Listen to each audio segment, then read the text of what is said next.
Hello and welcome to Thursday Night Fading Suns. We were not talking about movie properties before this. Welcome to Thursday Night Fading Suns. We are on the Ulysses International channel. I'm JM, your GM. These are my pilgrims, my space pilgrims, going through the world of Fading Suns. And we are coming to an end of our second arc. We are coming to the end. This is the final episode of Curse of the Abandoned. So for those of you who have journeyed with us, thank you to all of my players before we even get started. Thank you. Ulysses for all your support. Also thank you. And to JD, our tireless producer, working in the background and sending me all of the chat's great notes. Thank you. So, when we last left off, my recap notes just say you're screwed. Did you guys have anything else written down? Murder. Don't kill me. Please explain the previous session to me, as I was absent. You were captured by Ashkagael at the start of the session, Unrealistic. along with your redeemed heretical priest. You guys are still on the planet of Phlegathon.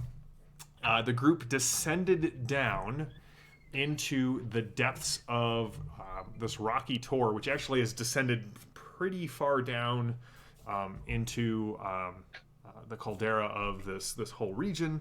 Runner managed to regroup after losing one of her hands with the rest of the party. She managed to find an old terraforming station and tried to send a message out to those other people who were trying to kind of, like, they had been that the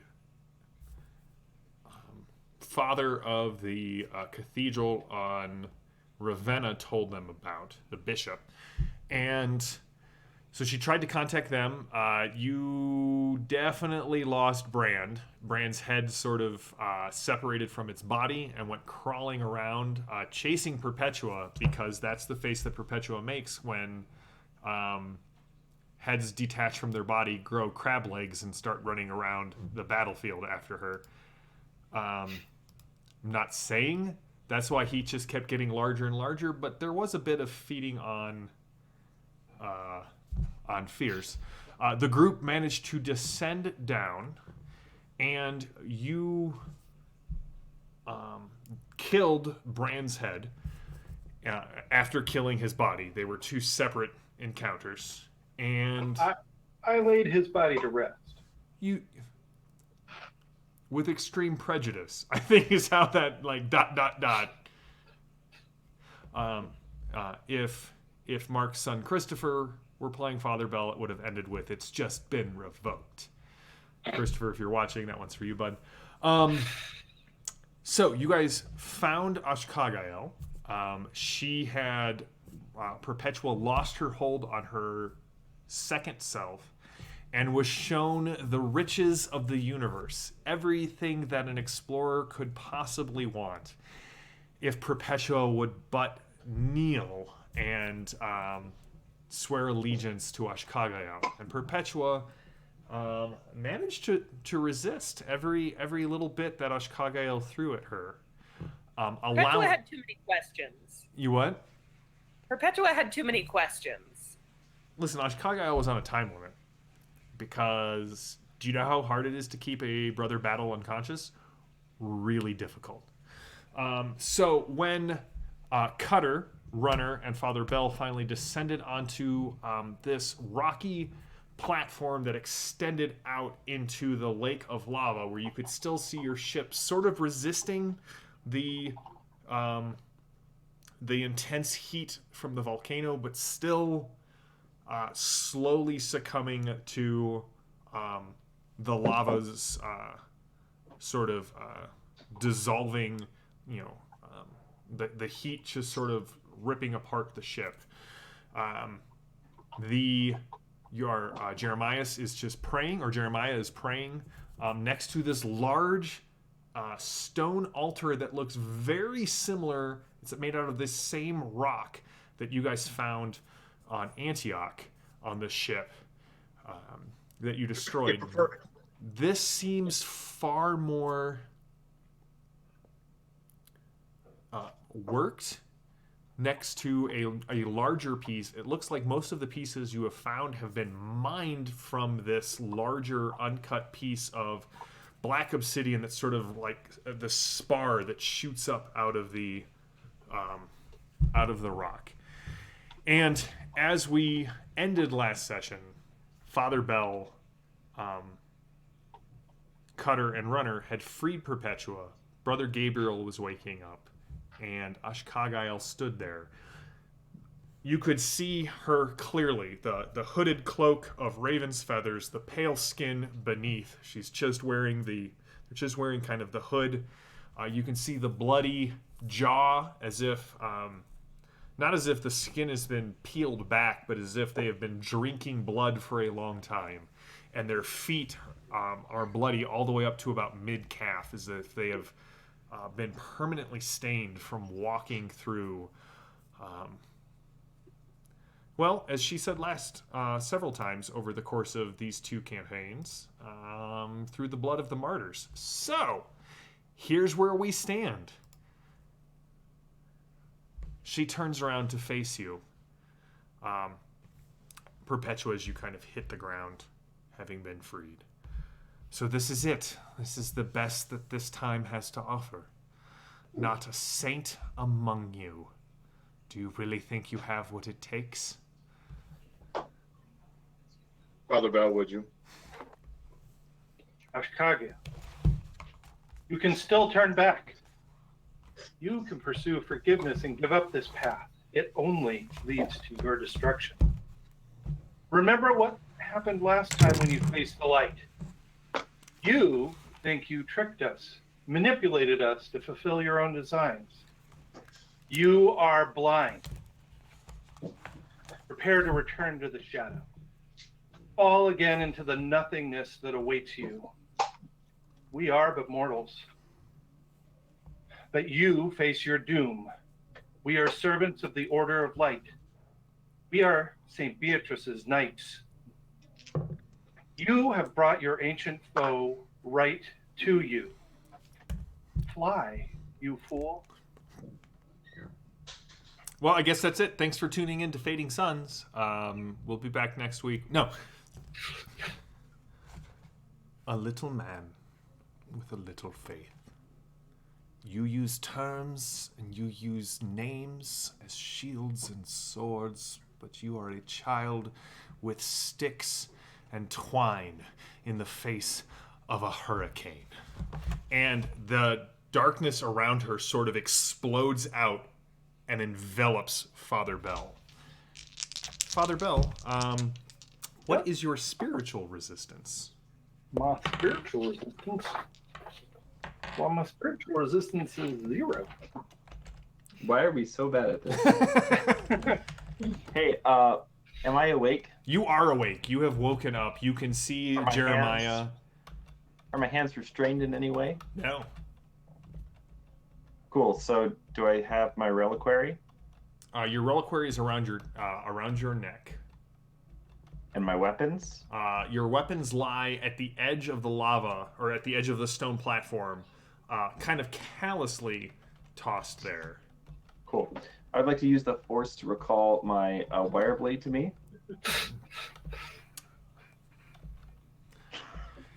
Once again, I am going to take this moment to be like, this is legally distinct, and there are no... Okay. I would just like to, as the darkness envelops Father Bell, I'm going to sit up. I'm going to hold up the reliquary and let the light of St. Beatrice shine forth. And I would like to use my inspiring presence to give Father Bell some stuff for whatever is about to happen. Okay. Go for it. Father Bell, would you like 15 VP? I would, indeed. All right. Well, you can have 15 VP.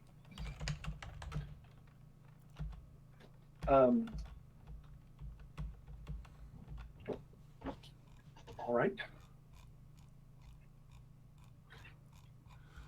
All right, so Father Bell, you said that your spiritual resistance is currently 0. Mm-hmm. But he's going to bump it up. But I'm going to bump it up. I'm going to pray real hard. You don't have any perks that can boost that? I do not. All right, so I would like you to give me. So how much are you spending? 14.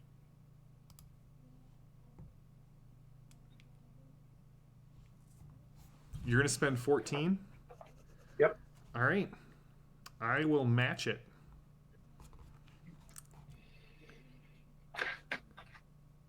Power of math. You'll miss that later. Of math, and you can hear as the darkness kind of manifests physically, the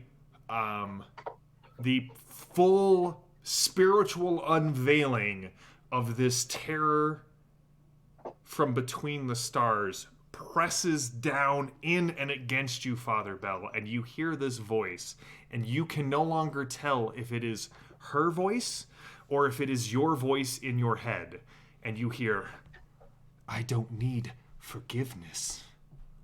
My kind has existed in the darkness before the light split the skies." Keep telling yourself that. You are suffering the condition, or from the state. You are suffering from 2 states. You are afraid. You have -2 to any goal rolls to take any action except perception, dodge, or stonewall. And you are confused. You will lose your next action to actually try to figure out what is true. And then you will have another -2 for any non-physical action. So you're at -2 for physical actions, -4 to anything that is not, because you are just the full weight of this is upon you. So we're going to drop into initiative rounds. You do not have to assume this is a combat, but this is just my way to kind of alternate the scenes. And I would note from last time, for the audience, I'm also poisoned. So for physical, actually, I am at -4 because these stack, and then for mental, -4 as well. And if I try to do anything physically, I have to spend a victory point. And I will say, the rulebook specifically says, Evan, that suffering from states are a role-playing gift. So you're welcome. I would ask which one of you is going first, but we all know that Brother Gabriel is just going to interrupt it. So, Brother Gabriel, would you like to take an action? By the way, thank you, Phantom of Truth. That was better than what I had written down.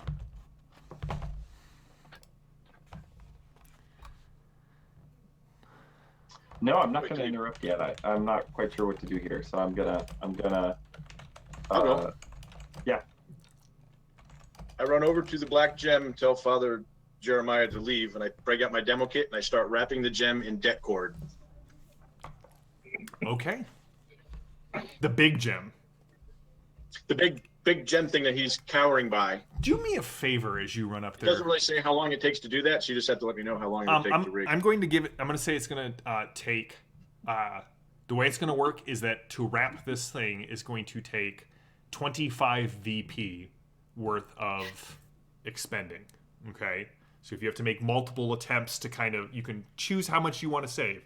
But first, I want you to give me a perception plus observe roll. It's fine. The streams aren't crossing in my head.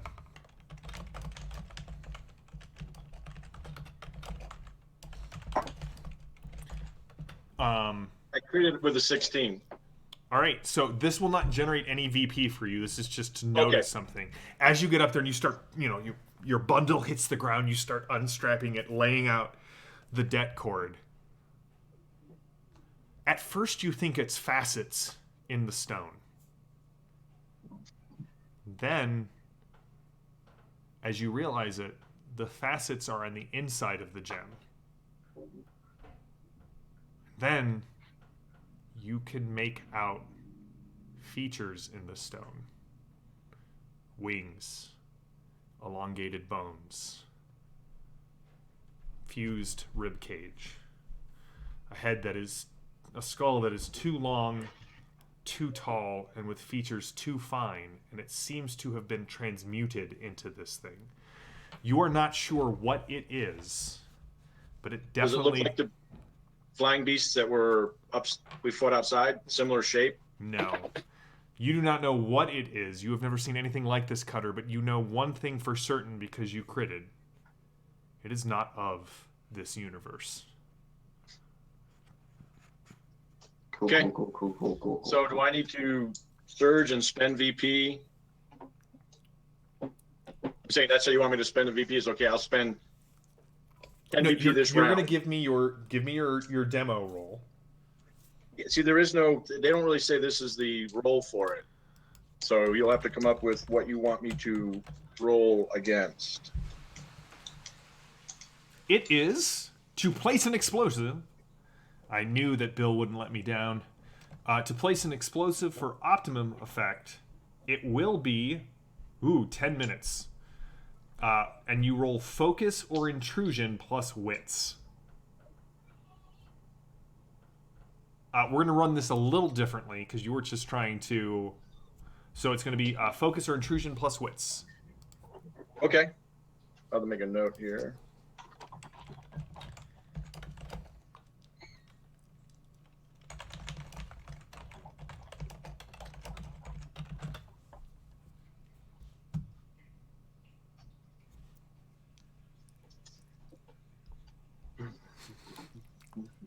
If only Alexi were here. Occam, if only Alexi were here.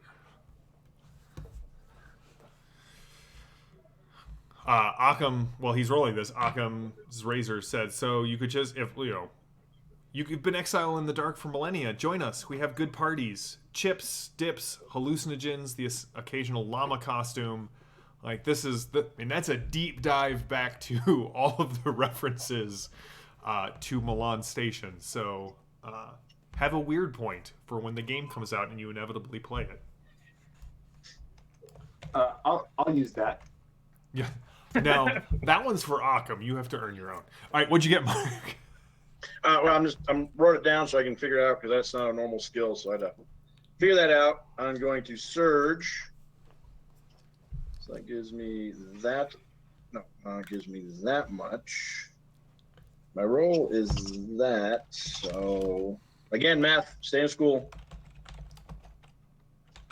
Okay, my goal will be 19. That costs a lot of VP to get it there. And okay, I'll succeed with 5.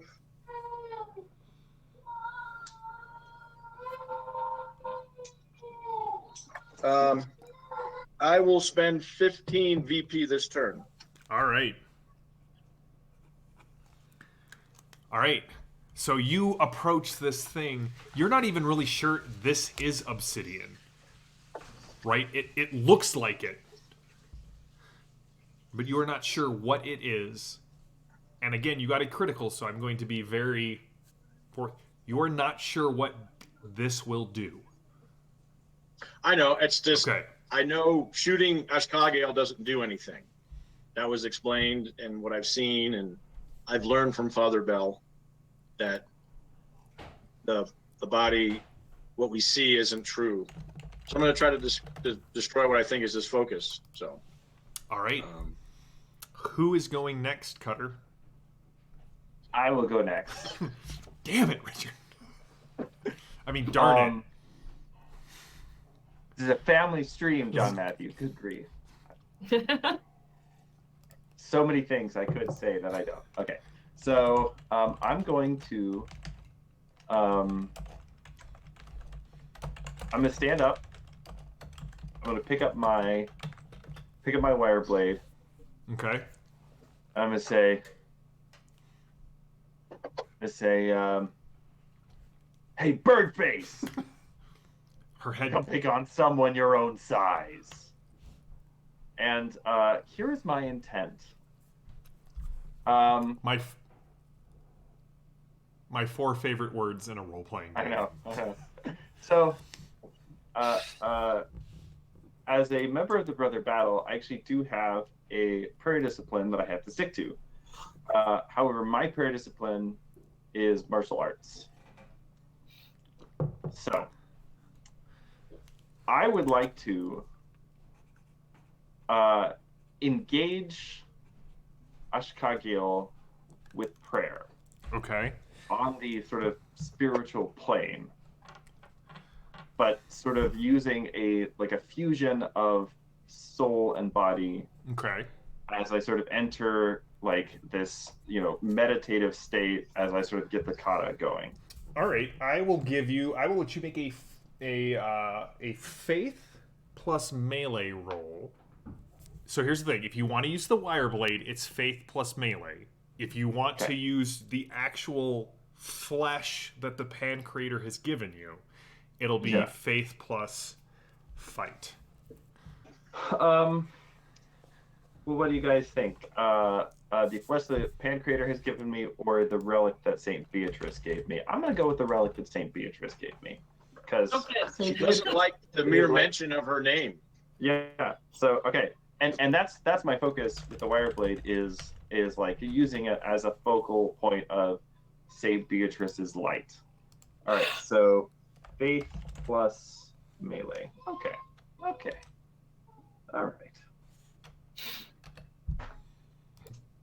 All right. So I'm using my last surge, and I succeed with a 4. All right, so you succeed with a 4. How much are you spending? I'm gonna spend 20. So you're gonna spend 20 to overcome her physical resistance. Yep. All right, so first of all, as you go running toward her and you say pick on someone your own side, she starts stepping towards you and growing by meters as she approaches until she towers over. I don't even look at her. I just begin the kata. All right. So 20 will overcome her physical resistance, but you are also attacking her on the spiritual plane. So we're just going to apply that to her resistances.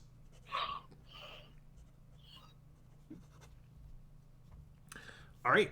You overcome her spiritual resistance. Can I know how high said resistance is now?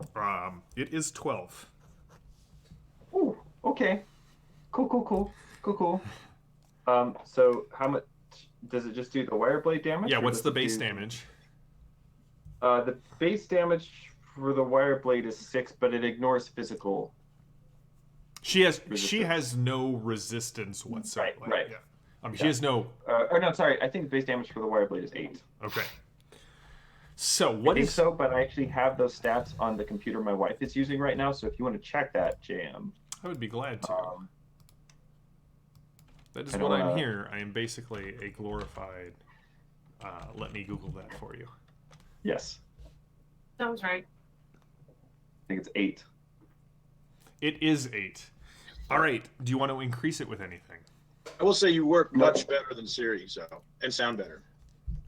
It's the dulcet tones of my voice, Cutter. No, I don't have anything else to spend. All right. All right, so several things happen at once.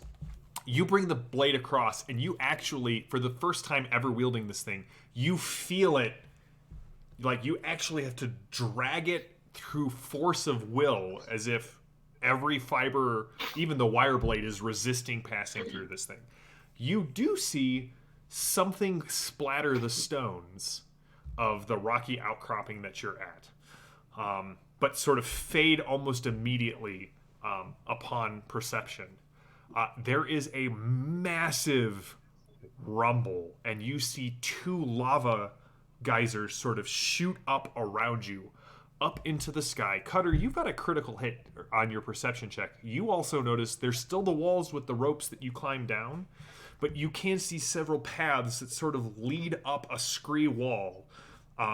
You'd have to sort of cross this very precarious stone ledge that leads to the far side of this lava pool, but you could probably make it or jump to what remains of the ship and off again. But you kind of are taking all of this in as you are like, oh my god, oh my god, oh my god, oh my god, oh my god. The other thing is, while the darkness shatters around Father Bell, but you still see these shadows sort of clinging to him. It's as if his shadow is longer and does have wings. There's also it's almost as if the cinderous light from the lava is casting a shadow on his brow. So his eyes seem clouded by shadow and darkness.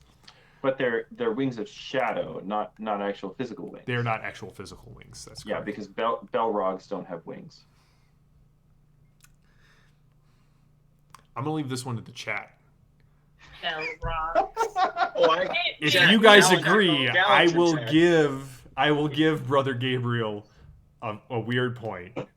If you don't agree, I will take a weird point for Ashkagael. Come on, that was a deep that was pull. such a deep pull. JM. This is every day of my existence, people. All right, who's going next, Brother Gabriel? What do you guys want to go next? Runner? Either one of us. All right, Runner, go. Runner has no idea what to do. Cool. You said either one of us. I mean, yeah, because either one of us is next. Like, You said lead follower, get out of the way. I got out of the way. Right? JM, Perpetua is where and in what shape? Perpetua has been knocked free. She is on the ground at your feet. She does not look super great. She sort of looks like she was, captured several weeks ago and has been tortured here with very little food and water and exposed to the elements of a sulfuric and molten environment. So she has a lot of first degree, some second degree burns. She looks, emaciated. Her cheekbones, though, have never been sharper. And she's an explorer. She's used to this. That's right. Okay. So to say all of that, not great. Okay. I am going to help her up and to see if she can stand on her own. And then I am going to go over to Father Bell, because the shadows have shattered and I don't see Ashkagael around him, correct? Like Ashkagael you do not see the intense darkness around him anymore. Okay. I do not know Remedy. It's a good song. It is the Remedy, the experience. Cool. I am going to. Can't believe I'm going to do this. What is wrong with Brenner? Do it. I'm going to pray over Father Bell. And then possibly, and then see if Cutter needs help. I am prepared to leave this place, but as long as my friends are here, I will wait. Okay, you wish to pray over Father Bell. What are you saying? Do. And it will be a faith plus focus roll. Yeah, okay, I'm terrible with both of those things, but that's fine. What, prayer and faith plus focus rolls? Yes.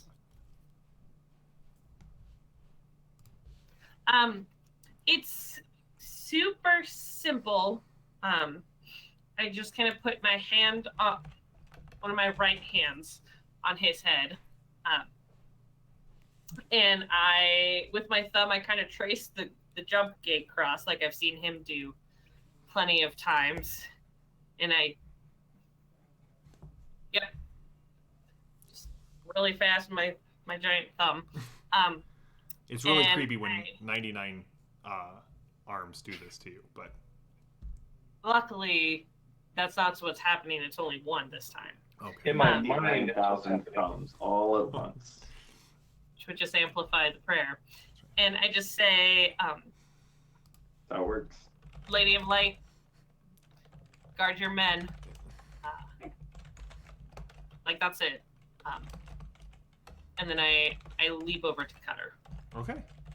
So. All right, give me your roll. All right, I'm gonna give Richard the weird point for the Belrog. I do think though that it's like a million thumb prayer wheel kind of going on Father Bell's head. I did not make the roll. It Okay. was out of 6. Okay. So You pray really hard, but Not nothing really. nothing seems to happen. Who's going next? Perpetua will. I am over by Father Bell now. You are. So I will take his hand and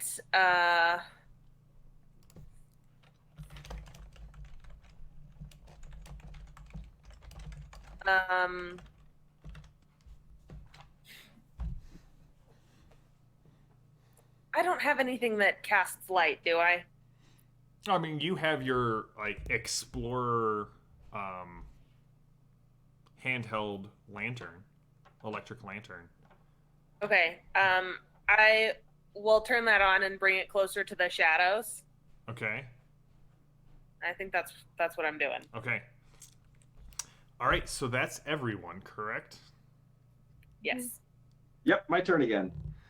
So at the end of the round, He said everyone. He said everyone.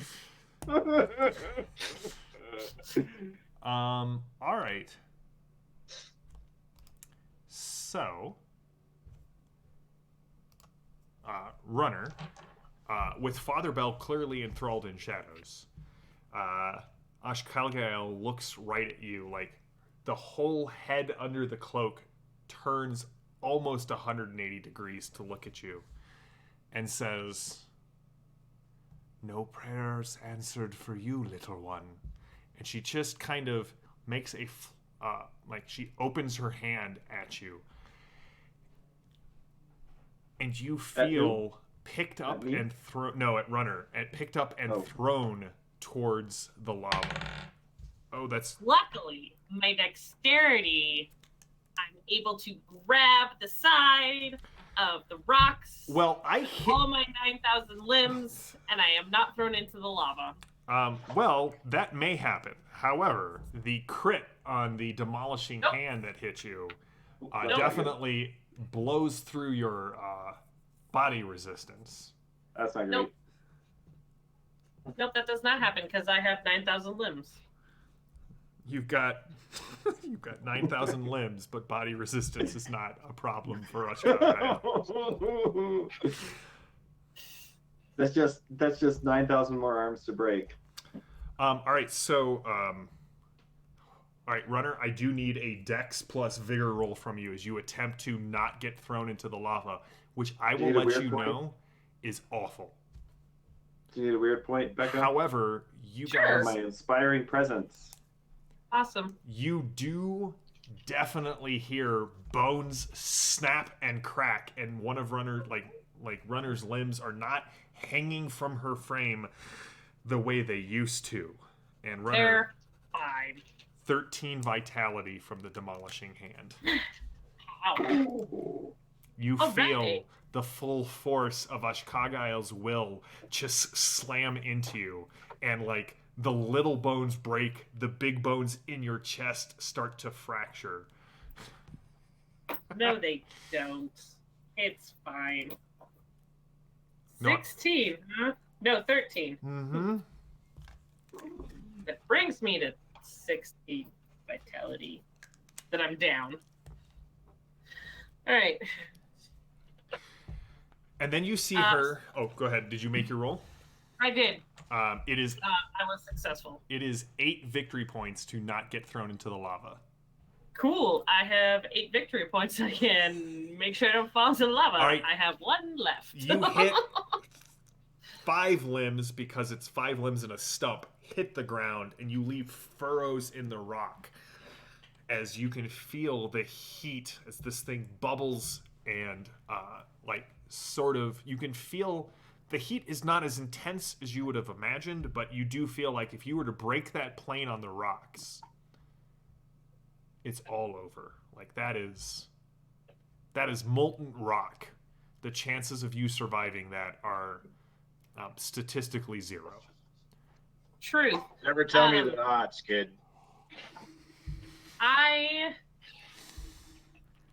I'm sorry. The pun bar the quote bar has been set at Belrogs, so you must be at least this punny. I'm sorry. I went back to a previous, discussion. I am going to snarl, and that hurt.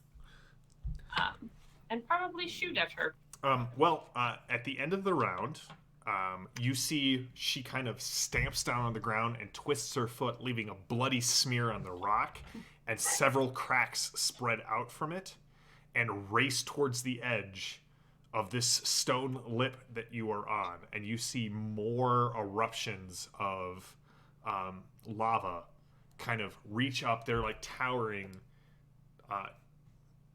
10, 15 meters up in the air, cascading down before hitting back on the ground. At this point, a large chunk of the ship that you were on kind of catches the falling magma as it sort of hits the side of the ship, and it just rips it open, and you can just see it sort of melts the metal that was intended to survive re-entry. As I finished up the round, I'm going to choose Ashkagael to go next. But I'm bold. What is bold? Wait, Ashkagael just went. At the end of the round. Right. She can interrupt, basically. Like Richard can seize it. I have initiative edge. Well, then you may go first. Stop that. Damn Skippy. Nonsense. Okay. I am going to then leap. Snarling, very much feral, leap back towards her and onto solid rock that is not about to fall into lava. And I would like to pull out.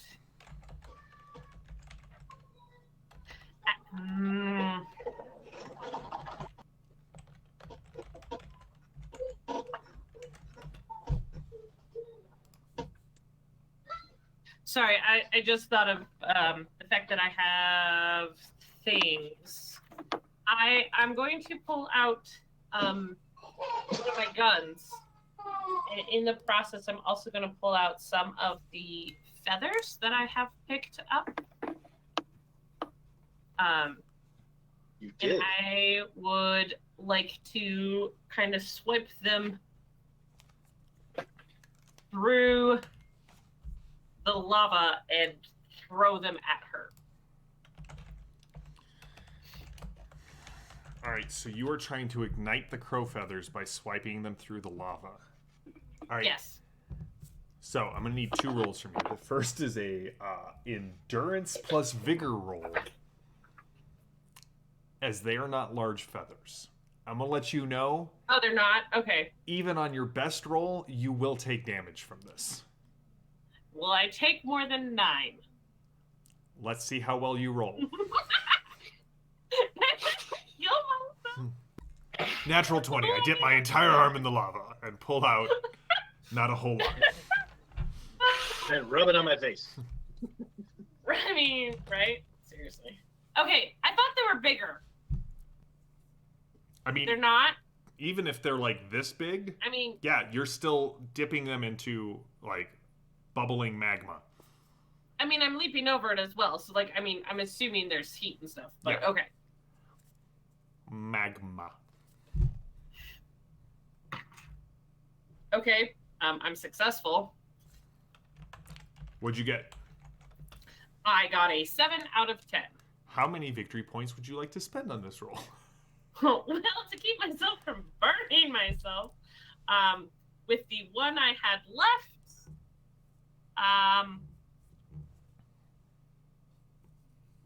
You want a weird point?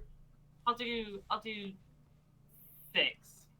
All right, you will take 4 vitality as you kind of pierce whatever barrier is protecting this area. The feathers and your fur start to ignite from the heat, and as you dip them down, you scald everything from knuckles all the way up to elbow. And as you pull them back, you guys all suddenly the smell of burnt Vorok's hair just through the entire thing. All right, give me a dexterity. Give me a dexterity plus vigor roll. Okay. Okay. Out of 12, I got 7 out of 12. How much are you wanting to spend to hit her? I'm going to spend 7, 9. I guess I'm going to spend 8 in order to hit her. Okay, so 8. You hit her in the back, and they seem to ripple as they pass through, and they strike Brother Gabriel in the chest. What is your body resistance, Brother Gabriel? 1,000,000. Well, in that case, you're fine. If that is true, then I won't have to answer any more questions for the rest of the night when it comes to Brother Gabriel. It is actually 6.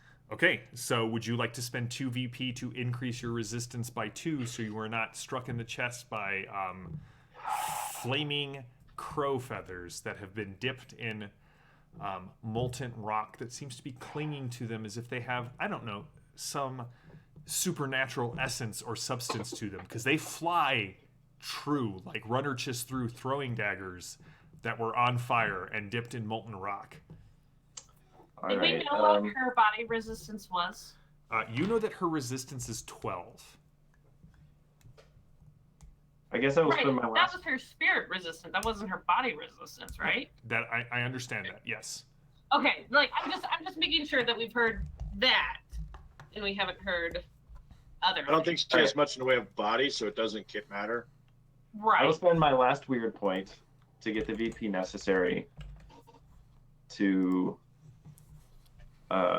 not get feathers in my chest. Okay. And that's a dumb sentence, and I'm mad I had to say it. They strike you in your armor, and you can see the jump gate cross on your breastplate is marred by the heat and the magma. Cool. Who's going next? I will go next. So still not Ashkagael. That's fine. Still not Ashkagael. She may interrupt you. I will sort of sweep the feathers aside, and I'm going to continue my kata. Okay. Hit it with the reliquary. Here we go. Does anybody have a weird point that you don't want, that you won't need for anything? No? Okay, cool. I have Cool, one. cool. You can have it. Cool, thank you. I will take that crit. So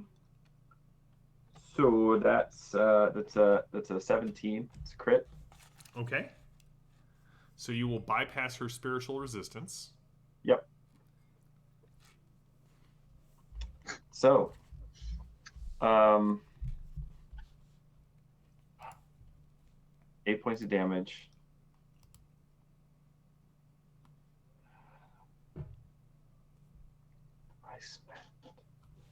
And there's no limit to the extra damage you can add, right? 2 to 1. All right. I'm going to add 18 VP for extra damage. So 9, bring it to a total of 17. Yeah. All right. So you sink the blade deep into what you assume is the chest of Ashkagael. And she reaches out and she grabs your arm with both of hers, and you can just see this blood just pouring down the wire blade handle, down your wrist, down your arm, all the way to your elbow. Who's going next, Richard? Cutter's going next. Perfect. I will surge again.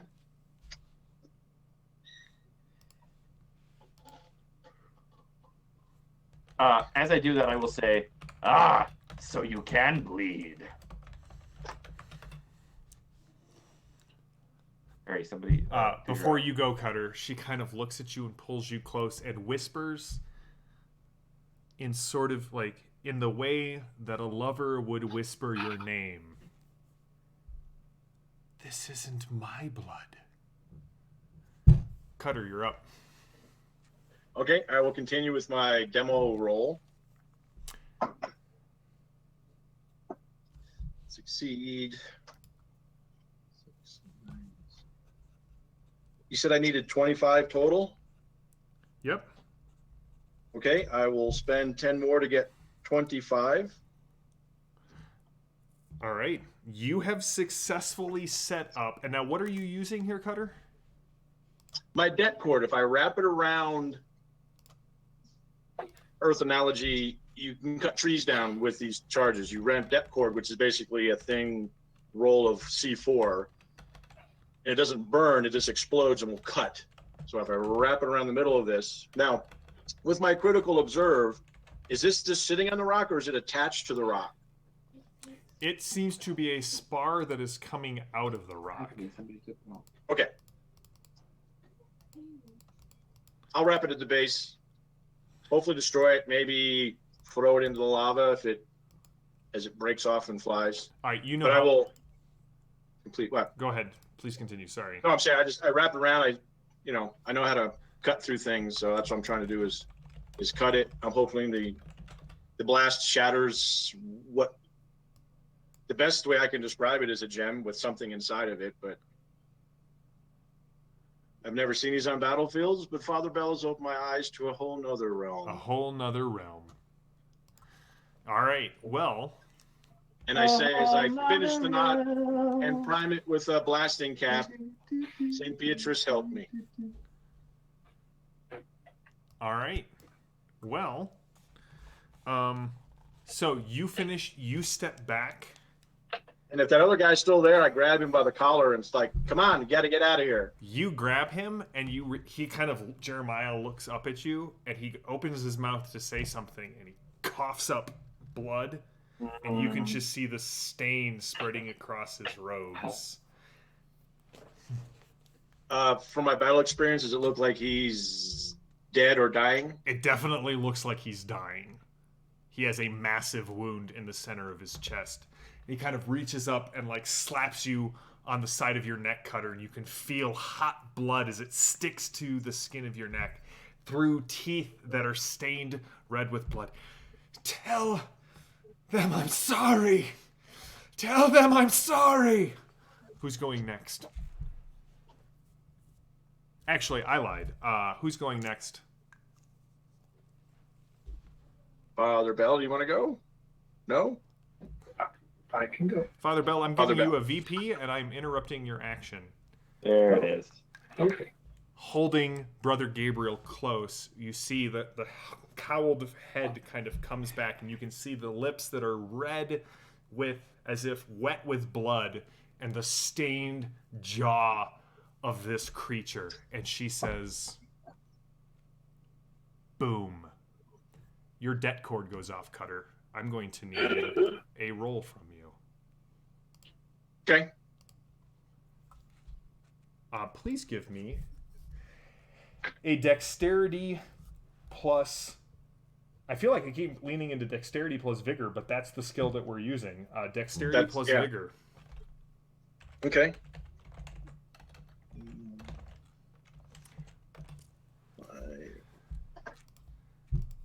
Okay. Spend my... Well, 8, 9, I succeed with an 8.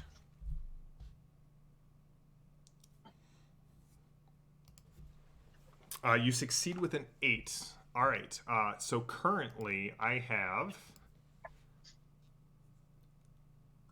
12 victory points to overcome your resistance. So I'm spending 12 to overcome your resistance.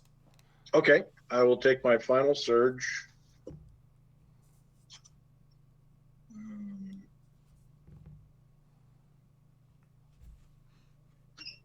So it's 8.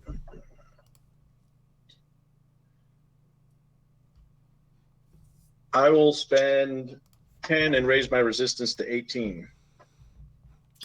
All right. I will spend 6 to match it. That's right. Use them up on me. So Cutter, your det cord goes off and it throws you back. You will take. Is your armor slam proof? Yes. All right. It's hard, shock, and slam proof. All right. You will take 10 vitality. I'm going to actually up that to 12 vitality. And you and Jeremiah go flying across the rock face, and you can see that the rock around this this obsidian spar definitely, it does not move, but the rock face sort of collapses around it. You can see the lava start to flow in around it. That was my turn. Is it going to look like it might wash up to this blackened spar? Oh, it's definitely going to wash up to the blackened spar. Okay. So you and Jeremiah hits the ground. Jeremiah, from the heat, from the brief exposure to the lava. Oh, wait, I had Jeremiah. I had a body shield. Yeah, he is all of the tendons have sort of curled up, and he is just dead at your feet. But you do notice, because you know how much I love letting rolls ride. You are seeing sort of everything. The charred face seems to not be the face of somebody who has been burned to death. There seems to be a brief. You get a peaceful feeling from the face as it lies there, finally dead. Maybe having found some reconciliation in the arms of the Pan Creator. I will make the sign of the jump cross that I've seen Father Bell do and tell him, rest with the Pan Creator. All right. And then I yell, flee! And I point to the path. Who's going next, Cutter? Perpetua? Or no, it's my turn to choose. It's yours. You went. Father Bell, you're up. Yeah.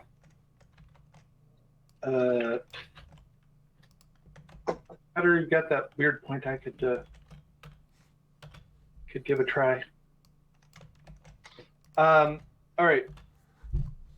I'm going to try to summon Divine Revelation. Okay. Even with my minuses. And I will, if I succeed, one way or the other, I'm pumping a weird point into it, and we'll see what happens. Okay. Now, what does Divine Revelation do before you make this? Well, so the last time I did it with a weird point, the person or the storm speaker that I was sharing the revelation was brought into the presence of St. Beatrice. So that's sort of where I'm going. But normally, the revelation is simply, it gives you a significant insight into whatever problem is vexing you. And I believe the problem that is vexing us right now is Ashkagael. And depending then on the spend of victory points, assuming I have victory points, 2 victory points provides, so basic victory furnishes the slightest of clues, 2 victory points provides substantial answers, 4 victory points grants you clear indication, and 6 offers you profound leaps of logic. But then I'm going to try to throw the weird point in for the wildcard effect. But this all assumes that I can make my roll. Okay. You say you need a weird point? I do. I gave it to you. Thank you. Yes, that is a success, even with my minuses. So 8 out of 10. I have to spend 1 to activate the rite and 2 to overcome the resistance of the rite, which leaves me, I can easily pump 6 for the maximum benefit into it, and throw in the weird point and call upon the Lady of Light, the prophet and the pancreator, to give us revelation. And, maybe smote her or something. Well, that would hurt, but... All right. Go ahead and give me the roll. Oh, You did. Yes, the roll. The roll is a success. All right. How much are you spending there, buddy? Well, I'm spending 6 for the maximum of the victory point spend in the on the spell, plus the weird point. All right. So you want some sort of revelation on what's going on here. Yeah. You get 2 images. The first is of that previous image that you've seen in frescoes and on that it was not by flesh and blood that Beatrice overcame Ashkagael before, but by faith in the Pancreator. And you know that at this point, Brother Gabriel has been the most effective against this spiritual force. The other thing, though, you do hear the sounds. You hear sounds in your head. You don't know where they're coming from. There's the sound of a rushing wind, there's the sound of flames, and there are the sounds of wheels as if they are turning and growing louder and closer. And you find in your heart of hearts that although you do not understand what these sounds are, there's hope that ignites within your heart that maybe a unlooked for series of chances, a eucatastrophe, if one may coin the steal the term from Tolkien, may be lining up for at least some of you. You do get the feeling that it is not in the will of the Pancreator that all of you will leave this encounter with this creature, that great deeds of faith and righteousness often involve sacrifice that most would consider beyond the pale.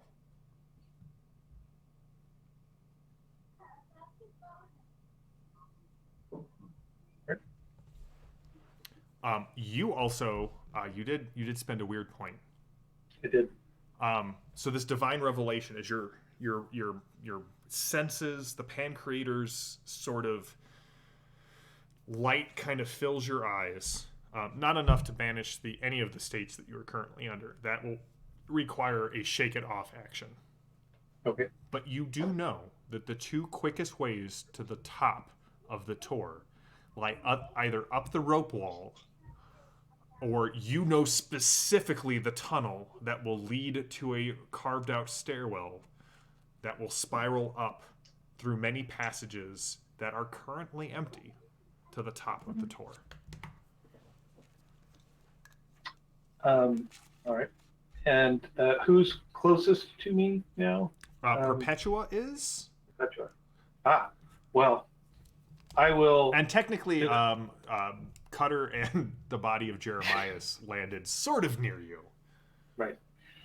However, the better choice in this situation is to, as quickly as I can, when I can, I will narrate that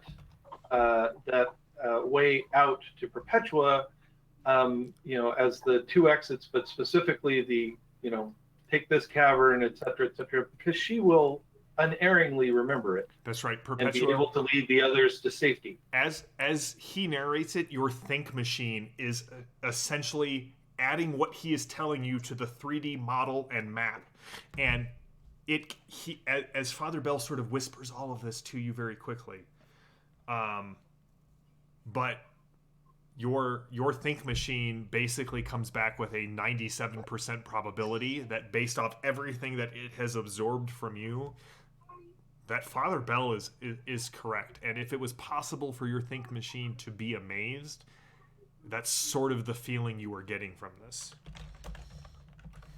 Statistically improbable.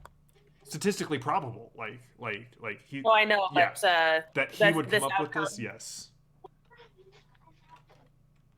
You, All right, you need to lead the others to safety.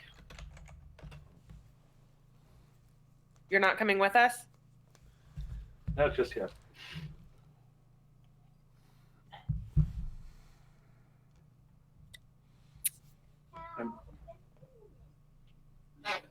I'd only slow you down. I will go help cut her up.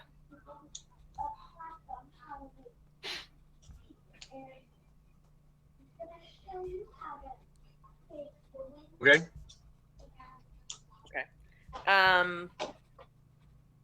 And so you narrated to me, Father Bell.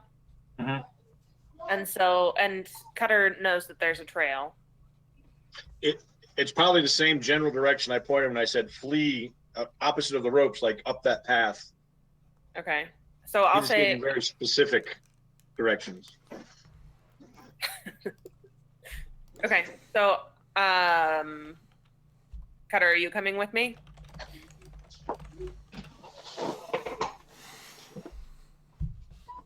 Yes, we should all leave before Okay.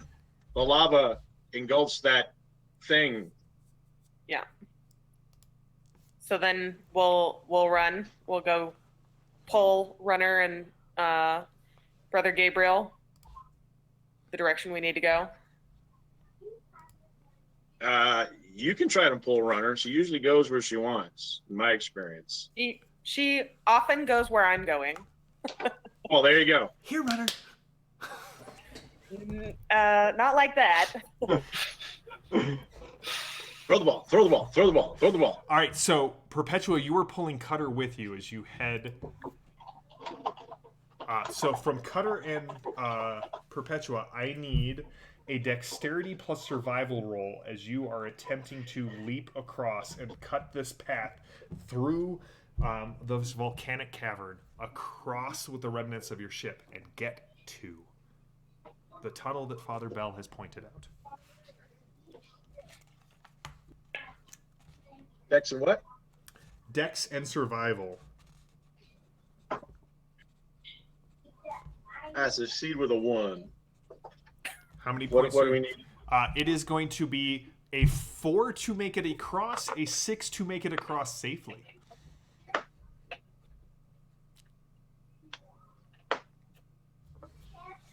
So I did not botch, but I did not succeed.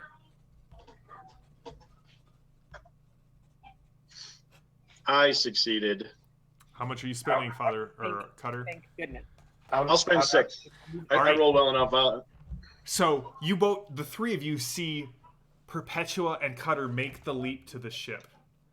Cutter lands and Perpetua slips and her left leg slides down into the lava. Perpetua is like, do you have 4 extra VP to grab her? I can if I burn my last weird point.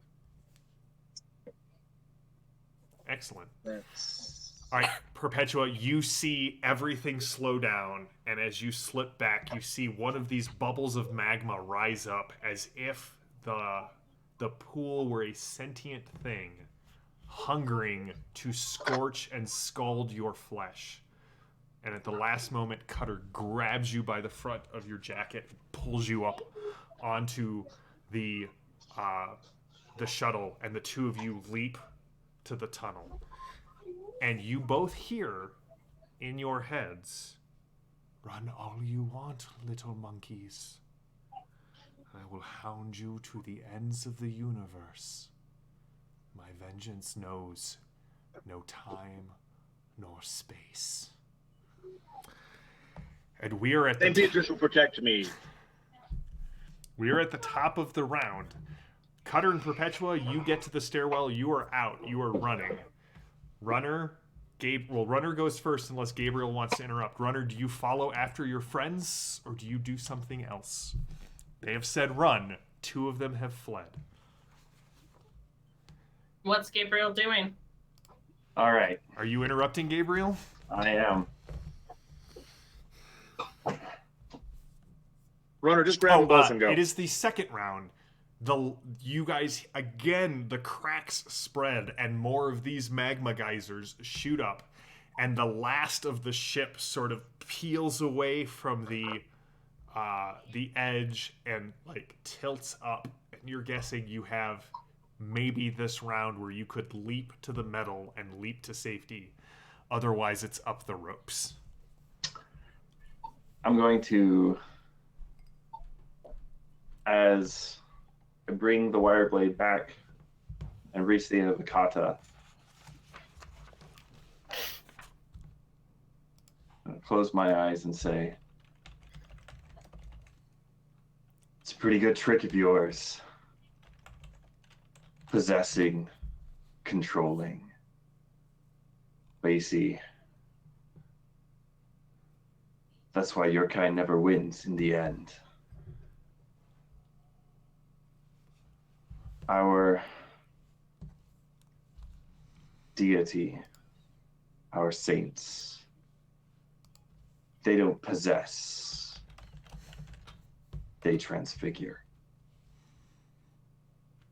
I'm going to close my eyes, coming to the end of my kata, that is a prayer, and I'm going to, without any anger in my heart, just in a state of perfect peace, open myself up and let St. Beatrice in.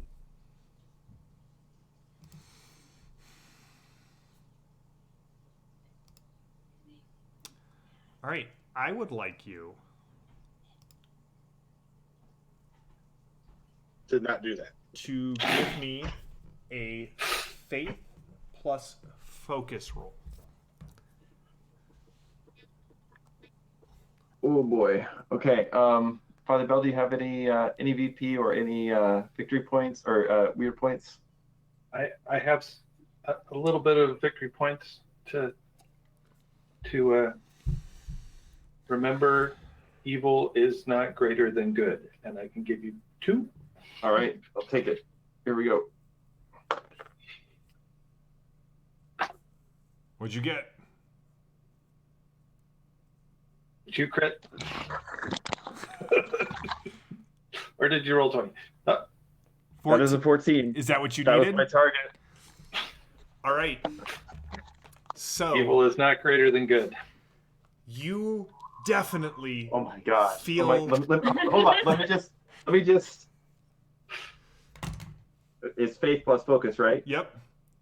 8 plus 6. 8 plus 6. Yeah, still 14 no matter how you. Well, a new math. No. Okay. So it's not a crit because I added the 2. Sorry. That's why I was like, no. Okay. Think clearly. Okay, so it's not a crit because I added the 2 to make it 16. So Okay. I got a 14. Okay. Sorry. No, that's totally fine. All right. Well, I feel let down. So you have 14 VP. Yep. You feel a hand on your shoulder, and although you were adopted into the battle order at a very young age, you have, Brother Gabriel, you have faint recollections, not a face, nothing more than a feeling of security and a woman's voice. And that is the voice that you hear now. And she says, You've heard all of the plays. You've read all of the Gospels. The glory that shone around the disciples just prefigures our contemplation of the Pan-Creator in eternity. And Father Bell, Gabriel just starts shedding light, and for a brief second, you can see there is another person there with him. There is a very humble and very modest person, but her spiritual presence fills the cavern. And behind her, you feel the presence of something even larger, bearing witness to what is going on here.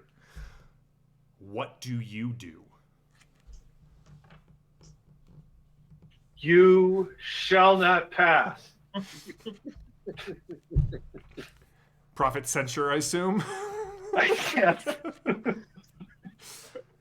Runner, what do you do?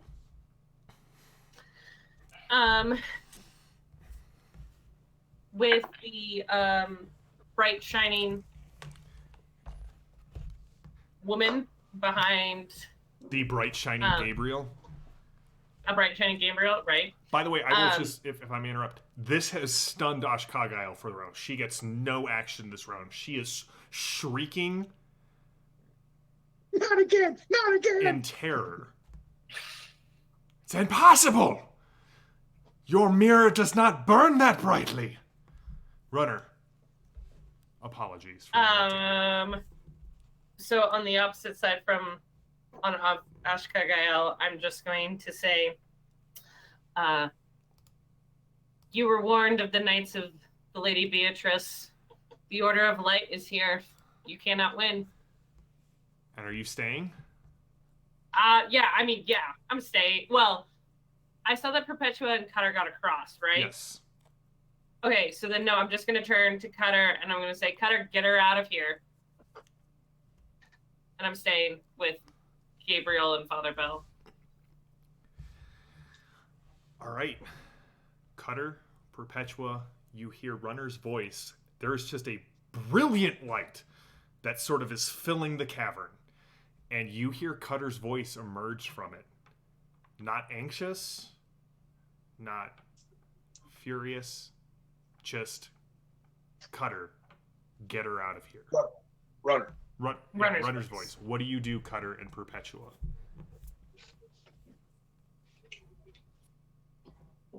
I can't fly this. We don't have a ship to go to. You do see the ship. The rest of your shuttle has descended down into the lava, and there is a rumble through the whole tour. But there's light shining something dormant. Up the tunnel. The light has filled the cavern, but you can definitely hear the rumble as if something massive has been awoken, and the planet is ready to scour this thing with fire. Oh, good.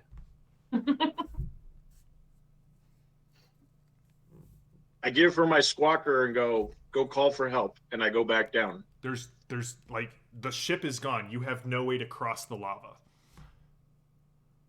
I can step to the edge of the tunnel and see what's going on in the cavern, right? You wish to bear witness? Yeah, I'll be there. Perpetua, you got Can a I- squawker. Yeah, I've got his squawk. Am I still able to talk to you, Cutter, if I have your squawker? Yeah, this is like a big long range Yeah, radio. So it'll tap into his short range gear. Okay.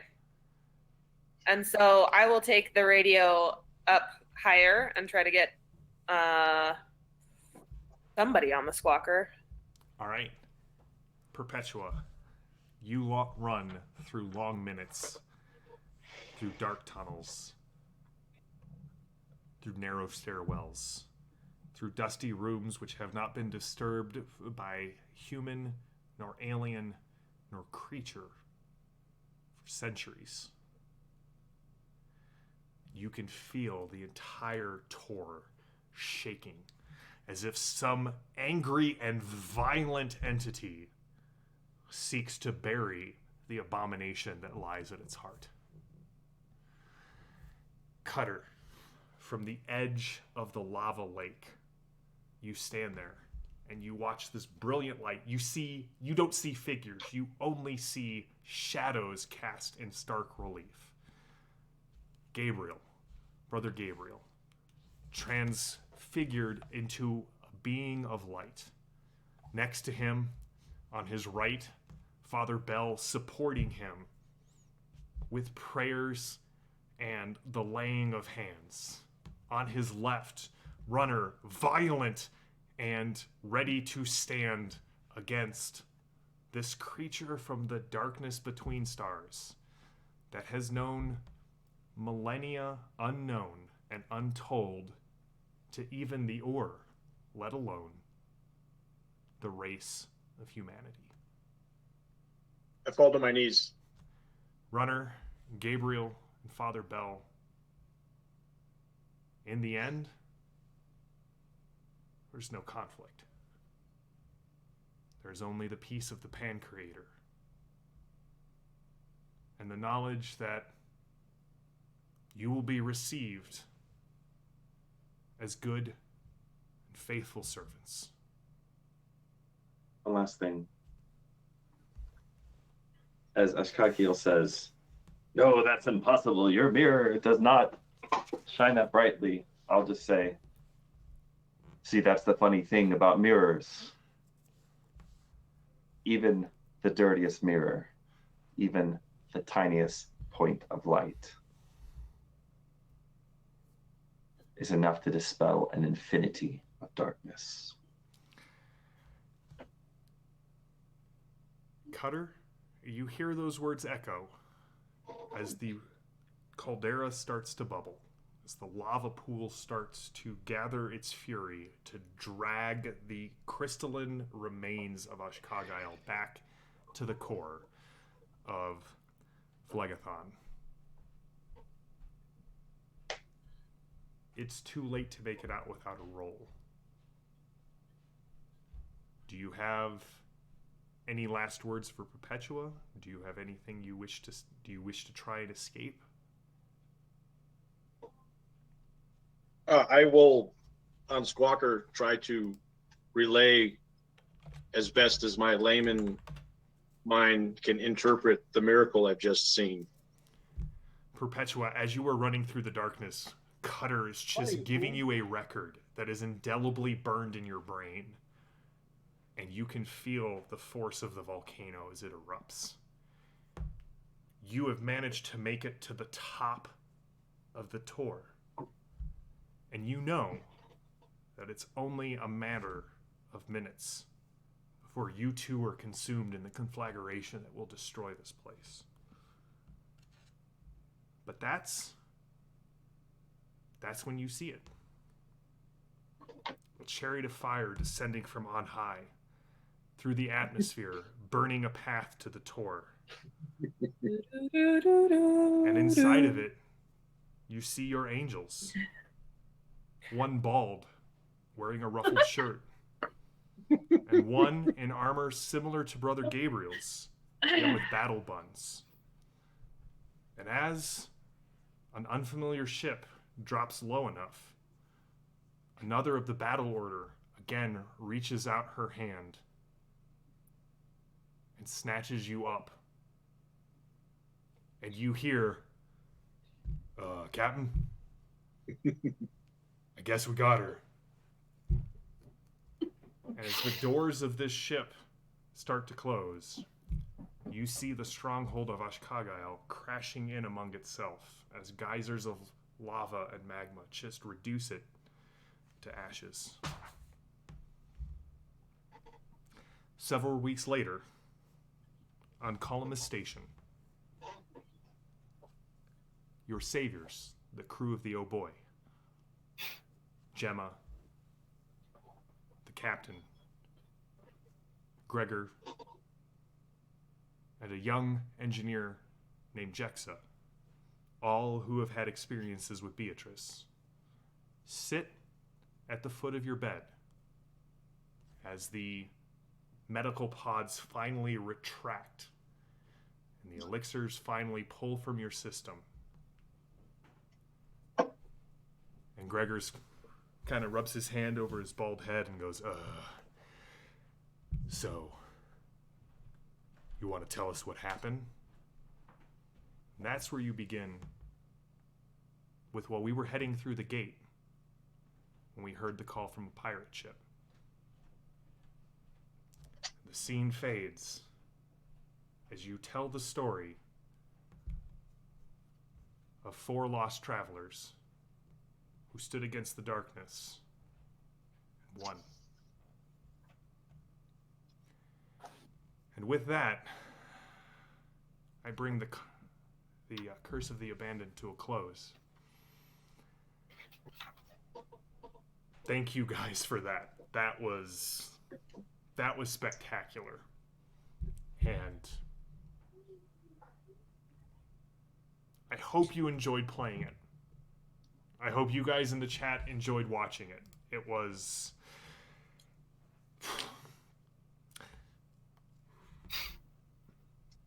So normally, as JM the GM, I will do a little bit of a post-mortem here at the end. And as we're a little bit early, I know for most of you this was your first time playing Fading Suns. Now that we have finished this second arc, any thoughts? What did you think of the system? What did you think of... Yeah. I'm turning this over to you because I cannot talk anymore right now. Becca points out in the chat that Perpetua has 330,000 firebirds to her name from her bounties. And since she's the only one left, she gets them all. Yeah, I didn't want to be the only survivor. I did not. Well, I mean, someone had to tell their tale, but it's an interesting system. I never built up my character correctly, I guess.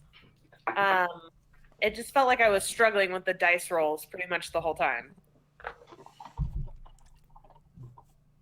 But I feel like you ended up being, like, character-wise, super core to this second arc. Like... Oh, yes, but in terms of cleverly getting out of fights, possibly, but I was not a useful person in a fight. There's a lot more to the fight, though. Yeah. What did you... so it was your first time. If you had any advice to people making a character for Fading Suns, what would it be?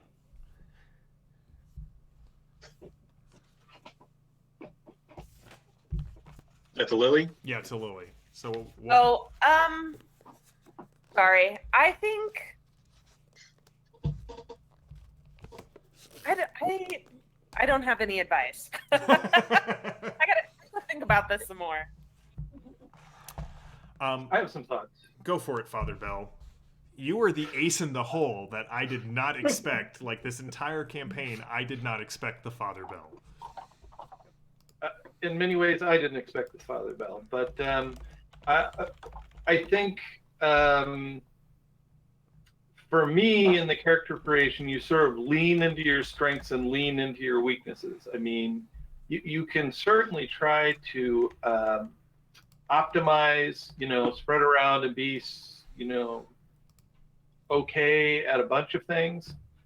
But I mean, the game really sings when you just decide your character is Mr.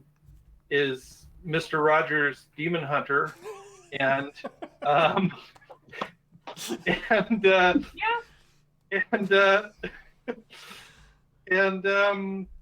and just pick the things that complement what he's never going to be able to fly a spaceship. He's not going to be able to fix electronic equipment. He has a deep spiritual connection. He has a deep insight into the metaphysics of the universe. He connects with people through through interaction, through spiritual connection, and that, and then occasionally, you do something surprising that you're not very good at, and that's satisfying too. It's like pretty useless in a fight if I'm not doing a support thing or using using faith, but every once in a while you pull out your laser and you need a 6 or lower and you roll a 4 and you shoot Ashkagael in the face. So as one does. As one does. So I thought that really provided a lot of strength, and the character tells you that there is a great deal of the attributes on the character sheet telling you who the character is, and I think that is a strength of the system. Yeah, that's a good point. It's very easy to look at your sheet and just sort of say, this is my thing. This is what I do. I mean, personally, I found killing things to be very satisfying. Really? It's my review in a nutshell. I don't know if I communicated that adequately. I'll do the talking and you do the violencing. With the holy violence. So this was your first time playing Fading Suns. What did you think of it, Richard? Any thoughts on system, setting, anything? Yeah, well, like I said, I really enjoyed it. I'm kind of a medieval or church history buff, to put it very mildly. So for me, the setting has kind of a lot to offer, not just mechanically, but also kind of thematically. Yeah. So I felt like I was able to kind of play a pretty fun character, but also lean into that a little bit, especially towards the end. So yeah, it was really good. I enjoyed it. I think that a campaign where martyrdom is an option is a good, sort of appropriately medieval. So at the start of round 3, Richard's like, is this even possible? This is what I want to do. I'm like, that's kind of the core of the game. Like, there's a reason that faith is so important to the game. It's on your character sheet. Right. Becca and Mark, you've played before. What were your thoughts of like second characters, in Mark's case, third or fourth characters? I love the system. I probably wouldn't have thought about playing a priest, but after seeing Evan play Father Bell so well, it's a great support character. You don't shoot people in the face very often, but you twist fate and saved our butts many times by going, no, re-roll that. But again, that's only his order. Every order of the church, their donning of rites is very specifically focused to what that order is dedicated to, which is really I'm saying, if you figure out what you want to do and that's what you do. Yeah. Now, if you ran around with a rapier and a blaster trying to shoot everything, you probably wouldn't have done that very well. But what you did very well. And it's definitely a game to lean into your specializations. Like, just sort of like make a niche character, lean really hard into your niche, and basically trust the rest of the party to pick up the slack. Yeah. Where you can't. I mean, you need the flying to charioteers and fixing the ships to the engineers, which we didn't have neither in this group. Didn't have either of those things. So, I mean, you had Bran, but he sort of lost his head here, and yeah, he kind of lost. Ashkagael knew how to get ahead. No, I wish I had, and I thought of this earlier because honestly, we discussed what we were going to do in this final countdown. And I was going to give my rifle to Perpetua or someone and go, there's an engineer out there. Give him my gun and tell him the debt is paid. And it was going to be Captain. Oh, Gregor? There's some past experience. Nice. So I think that the place I sort of planned on going to Gabriel if he had continued on after this would have been to sort of look at the way that Father Bell's like the time with Father Bell has maybe influenced him, and actually start trying to add some of the rights in, because brother battles don't just have to be combat. Like No, you they do have get- access to They get Thurgic to rights. rights. Yeah. Yeah. All right, Yeah. now, Becca, this is your third character in Fading Suns. What was your kind of experience?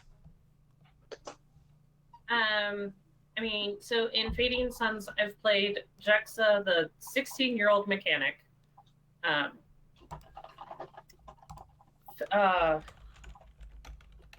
What was her name? My sister battle. It wasn't Justia. That one. No, that was Abby. Okay. I think. Now I'm forgetting.